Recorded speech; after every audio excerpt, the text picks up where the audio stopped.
I might be their patient too. So, 2 cheers for the NHS.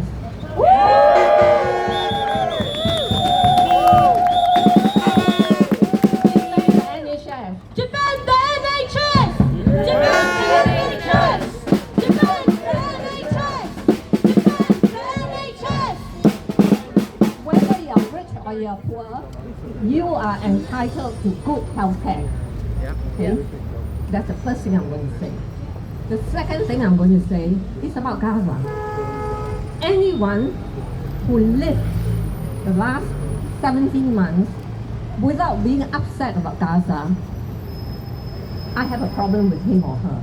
Yes. This is the first time that the killing and the massacre and the destruction of life, livelihoods, hospitals, doctors, nurses were live streamed to the whole world. So, if the students wrote to me and they asked me how I cope, they should hear from me how I cope, right? Maybe I'm not coping. I wake up every morning crying for Palestine, that's true. All of us do. I will tell them that.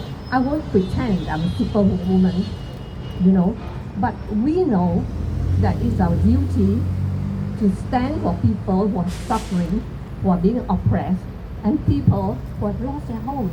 Just look at how Gaza looks like. How much can the people take? And now, all I hear every morning is they've killed a few dozen, and a few dozen. They've dug up bodies of medics, ambulance medics, and so on. When is this going to end? We have no power, right? I wish I own an army to defend them, but I don't. I don't even know how to shoot, so I cannot defend them. Okay, but I will defend them by speaking up for them, by amplifying their voice.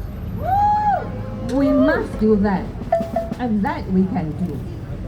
They can stop us. Okay, I cannot speak inside the lecture hall. I speak here.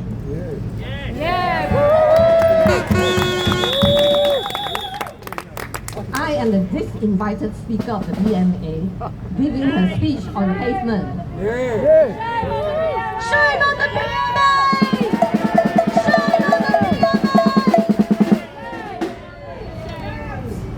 And I must tell the student leaders that to be a leader, you have to have courage. And you must not despair. I don't know what they're feeling because we are not communicating. We're communicating to the lawyers, but we're not communicating. So I can only understand how they feel. And they were told that I'm here to disrupt the meeting. No. They should be out here listening to you. Yeah, I don't know whether the management will allow them. Shame on them. Okay.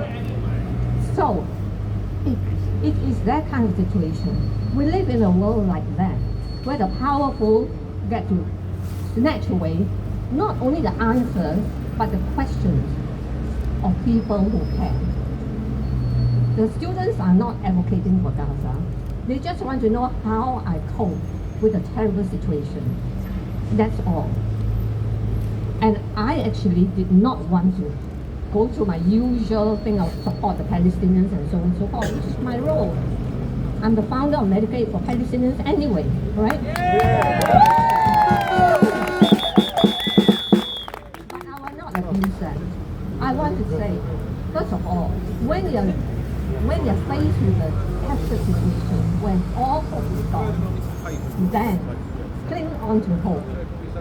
Last weekend, I was on the Zoom with a group of people in California, and they invited a group of Palestinian amputees to speak. When they lost their legs, they didn't know what to do. Then they learned to cycle with one leg, okay, in Gaza. And then they formed a group called Sunbird. And when all their bicycles and everything they had was destroyed, they were desperate. They felt like dying.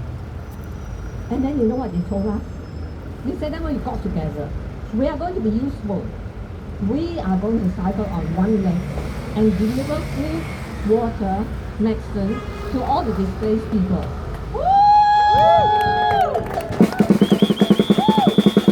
And that's how we cope, right? Defiance, resilience, finding a role for ourselves even when we're crippled. And to date, they have delivered 425,000 pounds of food to people in need.